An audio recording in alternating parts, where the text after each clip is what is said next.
What's going on, family? I'm Scrapbook Boxing, Museum of the Forgotten Fisticuff Series. I am proud to discuss this fighter here. 10 greatest black welterweights of all time include Henry Armstrong, Melly Jackson, Henry Jackson Jr., Homicide Hank, Hurricane Hank. What a fighter this man was. Born December 12, 1912 in Columbus, Mississippi. He died October 24th, 1988 in Los Angeles, California. I had the pleasure of speaking to Henry Armstrong.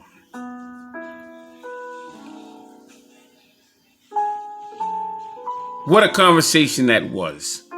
I didn't realize how short Henry Armstrong was, and to have accomplished what he has accomplished. Oh, you just don't understand. He stood 5'5", had a 67-inch reach. Total bout career of 181 fights, 101 knockouts.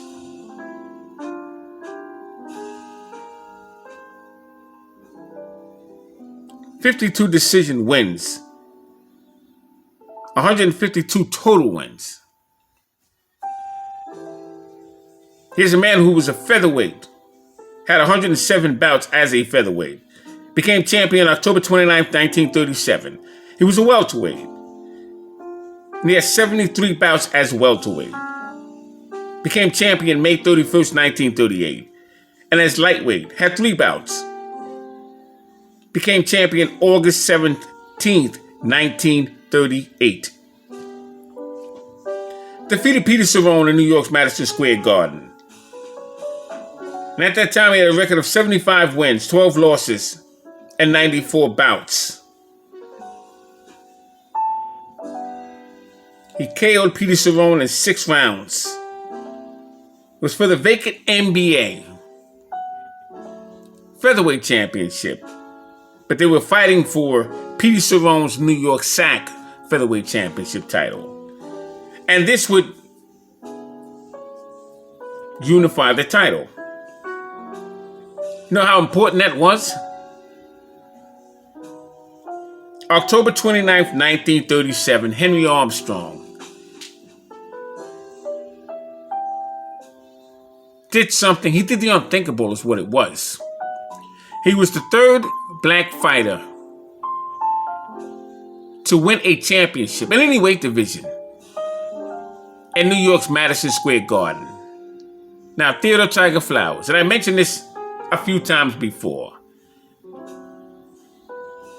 he would be the first black fighter to win a world championship title in New York's Madison Square Garden. Then you would have John Henry Lewis in 1935 when he defeated Bob Olin to become the first American light heavyweight champion in boxing history. Then you have a young man out of Columbus, Mississippi, who would be the first American featherweight champion who was a black fighter in New York's Madison Square Garden. You tell me how significant that was.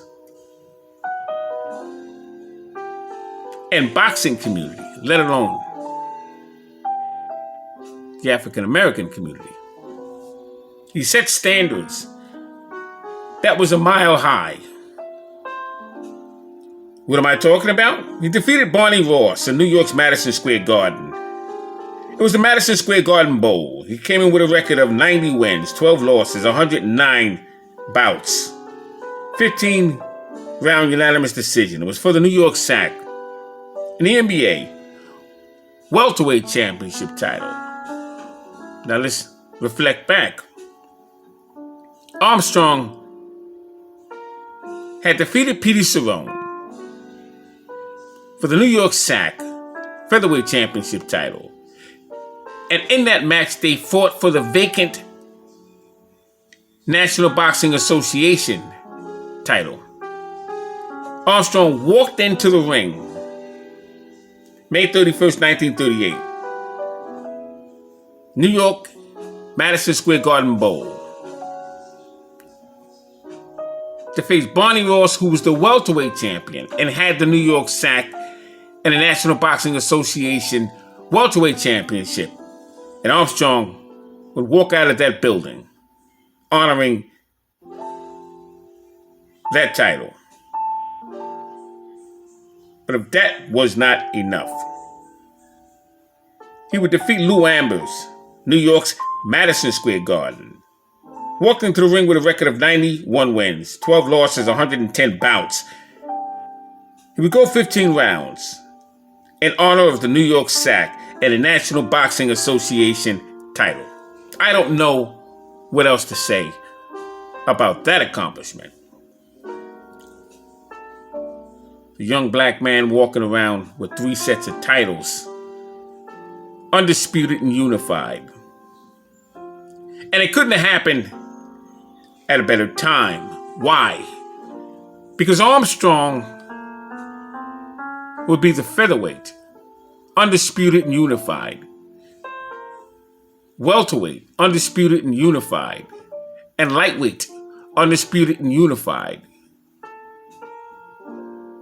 Champion of the world. John Henry Lewis would be undisputed and unified.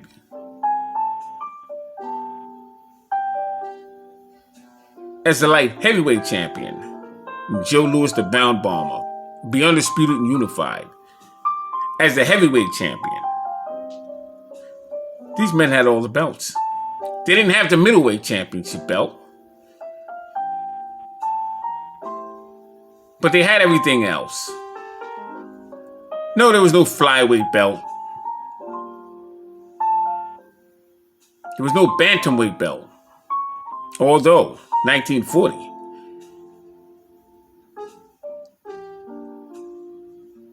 you had Georgie Pace, who picked that belt up. But that was not owned by a black fighter since Panama.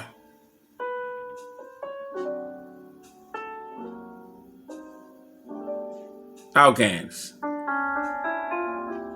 Or Panama Al Brown, I should say.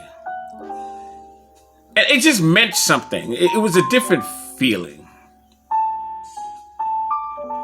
As you know, I have many conversations with my grandfather and my father, and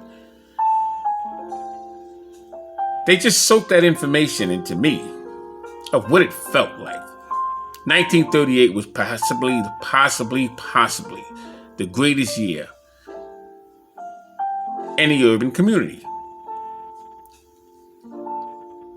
Because Charlie Burley had defeated Coco Kid 1938 for the colored welterweight championship belt. A young Ray Robinson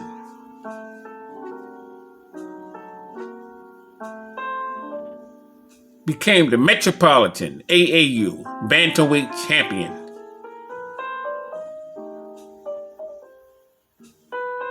Armstrong had the 3 belts. John Henry Lewis had a belt. Joe Louis had a belt. And this was during the time when the Depression hit in 1929. It was not a good day in this country. Opportunities were not given or granted equally. And you were able to get up and go to work and be proud of what was accomplished. But this was for boxing. The annals of pugilism, of what this great accomplishment really meant.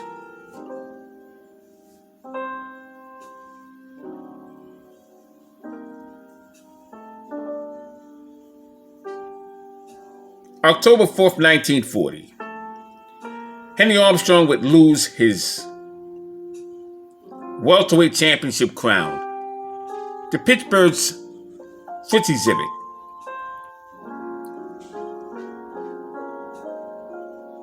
But as a bittersweet moment, a new young man would come up on the scene, and fight on that undercard. His name was Ray Robinson. Those who were not aware or quite paying attention, there would be a passing of the torch, where this once again could be possible.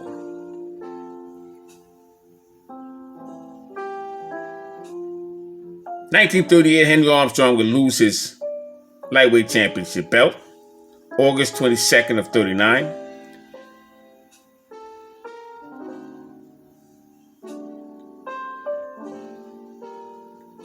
To Lou Ambers. He would defeat Ambers in 38 and lose to Ambers in 39. Lou Ambers, don't let nobody kid you, was a phenomenal lightweight champion. Won that title several times. Defeated Tony Canzaneri. Defeated Barney Ross.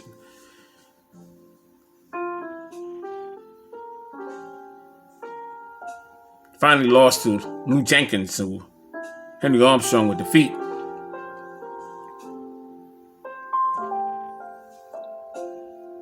Armstrong would be in the ring with Perfecto Lopez 7 times, Baby Arizmendi 6 times, Baby Manuel, Rodolfo Casanova, Davey Haddad, Richie Fontaine.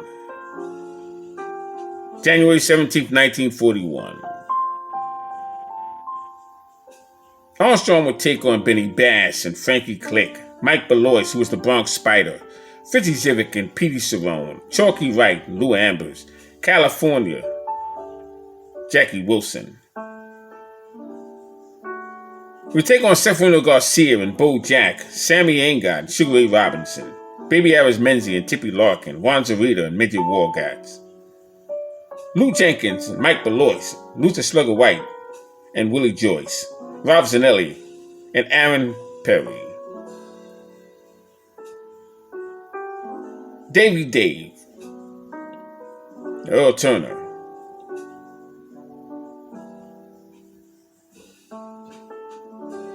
(27-0), 26 knockouts.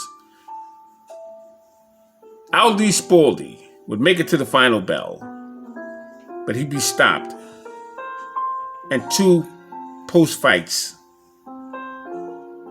from that night in 1937.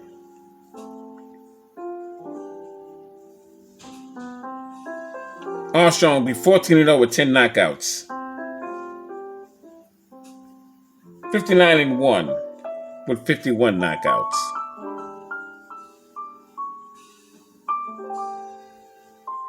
(19 welterweight title defenses, 22 welterweight title bouts, 3 world champions simultaneously.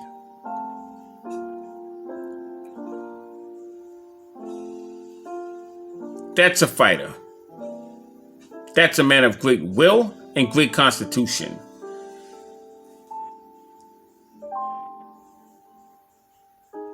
(1938). After 2 titles be strapped around the waist of Henry Armstrong's,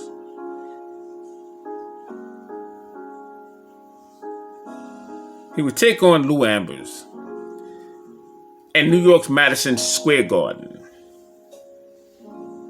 Referee had threatened to stop the bout because of the amount of blood that Henry Armstrong was losing from his mouth. Armstrong looked at the referee and pled with him not to stop the fight. Armstrong's eyes were glazed. He stood with his knees bent and his shoulders sagged.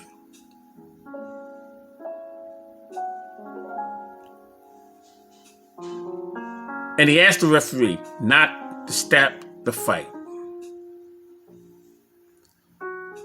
I promise I will no longer allow blood from my mouth to visit the canvas. And he did not. He swallowed ounces of blood as he made it to the final bell.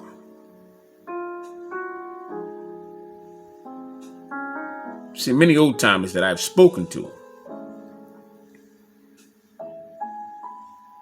Joe Walcott, Jersey Joe, specifically, told me that Henry Armstrong was a punching machine, man. Archie Moore told me that he would dig his head into your chest and steer your body into the direction that he wanted you to go.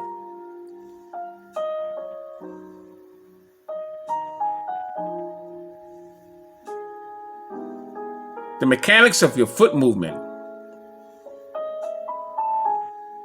registered to his brain as to what direction you were going to go and what punches you were going to attempt to throw next, and he would beat you to the punch, bang you body and head. He would take his left shoulder and maneuver your right arm into a position that would become defenseless to him. He would not stop throwing punches. No matter where you went, he went. You moved faster, he moved faster. He would bang your chest and body, floating rib, between the heart, come up to the durameus, and follow up to the temple. And he would repeat this process over and over and over again. He would not stop. You see, it was said that Henry Armstrong had an enlarged heart that would allow his blood to be pumped faster than his opponent. But you know what I think it was? The size of the heart of Henry Armstrong.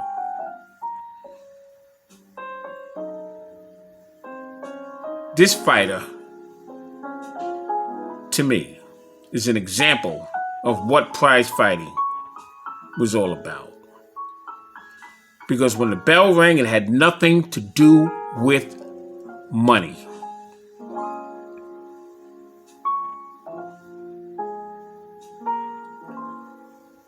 Do you know Henry Armstrong would shadowbox 15 rounds before a 15-round bout?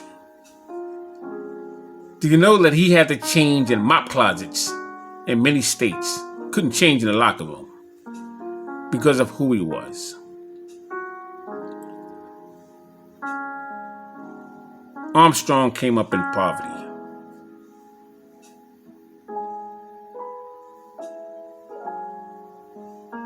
He was a musical composer. Very intelligent man, Henry Armstrong was. I have Henry Armstrong, the greatest welterweight of all times. I have him number 4. My all-time ranking list, behind Sugar Ray Robinson. But as a welterweight, I have him first. 19 title defenses. He would capture all 3 belts within 10 months. He would be unified, undisputed, in every division that he would hold the title. 1940. Before he would lose his welterweight championship belt, he attempted to take on Seferino Garcia as a middleweight. And was he jobbed of that opportunity? New York SAC refused to sanction a bout for 10 rounds. Armstrong and Garcia were sent over to California. Eddie Meade never showed up to the fight. He didn't listen on the radio. He understood the score. George Blake was hired that evening to referee that bout. George Blake was actually a trainer.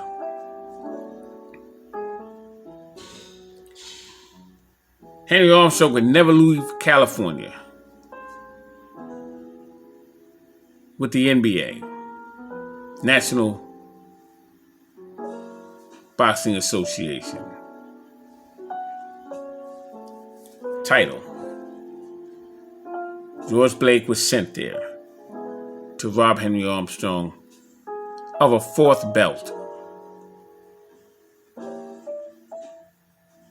But Henry Armstrong would mean business, facing Baby Arizmendi 6 times from featherweight to welterweight.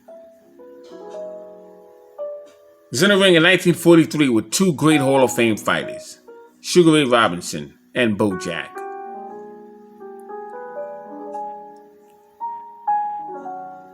Edward Valero would end his career with a record of 27-0 with 27 knockouts. After 8 years as a professional, but Henry Armstrong, in 1927 alone, would register a record of 27-0 with 26 knockouts.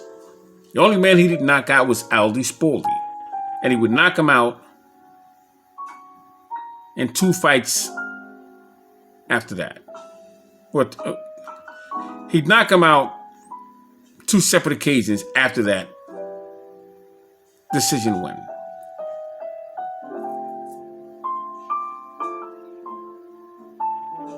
I named to you the opponents he was in the ring with.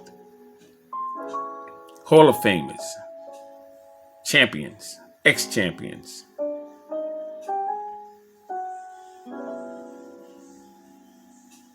The greatest fighters in boxing history. Henry Armstrong was amongst them.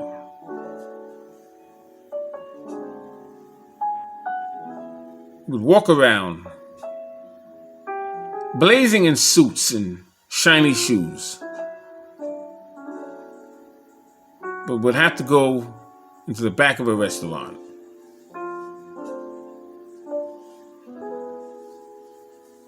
But when he got in that ring, he made his appearance known. When you think of Henry Armstrong, think of greatness. When you think of greatness, think of Henry Armstrong. My favorite and greatest welterweight champion of all times. Thanks for watching. I'm Scrapbook Boxing, Museum of the Forgotten Fisticuff series. All great fights and all great fighters will never be forgotten on my channel. Thanks for listening. Henry Armstrong has been voted in top greatest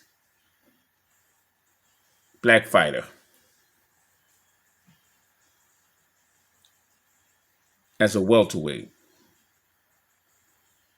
in boxing history. My top 10.